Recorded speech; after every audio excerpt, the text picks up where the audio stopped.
আসসালামু আলাইকুম সবাইকে। আহ, জেড আই খান পান্না, হ্যাঁ, রাষ্ট্রপক্ষের থেকে আপনার হাসিনার পক্ষে উকিল নিয়োগ করা হয়েছে। তো জেড আই খান পান্না কিন্তু মানে মানে স্বপ্রণোদিত হয়ে সে নিজেই আপনার এই মামলাটা লড়তে চেয়েছিল রায়ের আগে।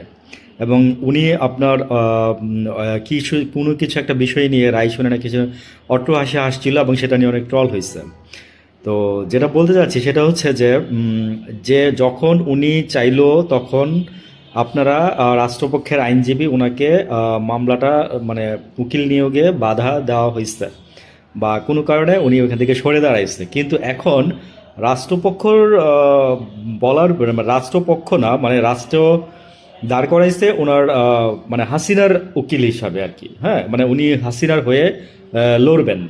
আম, তো এখানেই প্রশ্নবোধক কোশ্চেনটা যে এখানে এটা কেন হয়েছে, যেখানে উনি আগে চাইছে সেখানে ওনাকে দেওয়া হয় নাই। আর এখন উনি আবার সরকারের হয়ে মানে আমি ব্যাপারটা একবার গুছায় বলছি, তারপর আবারও বলি, মানে সরকার ওনাকে নিয়োগ দিচ্ছে হাসিনার পক্ষে লড়ার জন্য, এক কথাই শেষ। তো এটা নিয়ে তুমুল তর্ক বিতর্ক চলতেছে আর কি।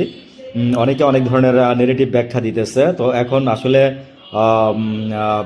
আসল ব্যাপারটা কি, আসল ব্যাপারটা যেটা এখান পান্না বলতে পারবে, আর হচ্ছে যে রাষ্ট্রপক্ষের যারা আছে তারাই বলতে পারবে। এখন পর্যন্ত আমি কিছু শুনি নাই, শুনলে বলবো। তো আমার যেটা মনে হইতেছে হয়তো বা এখানে দুইটা জিনিস হইতে পারে, আমি পারসেপশন দিচ্ছি।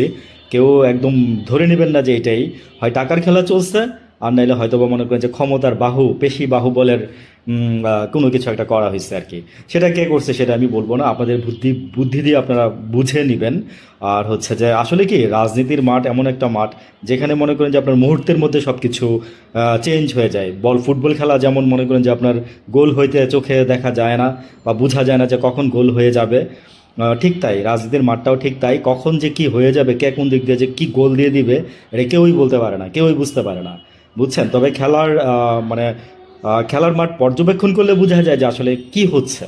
তো আমরা সেই পর্যবেক্ষণ করেই মাঝে মাঝে একটু কথাবার্তা বলি।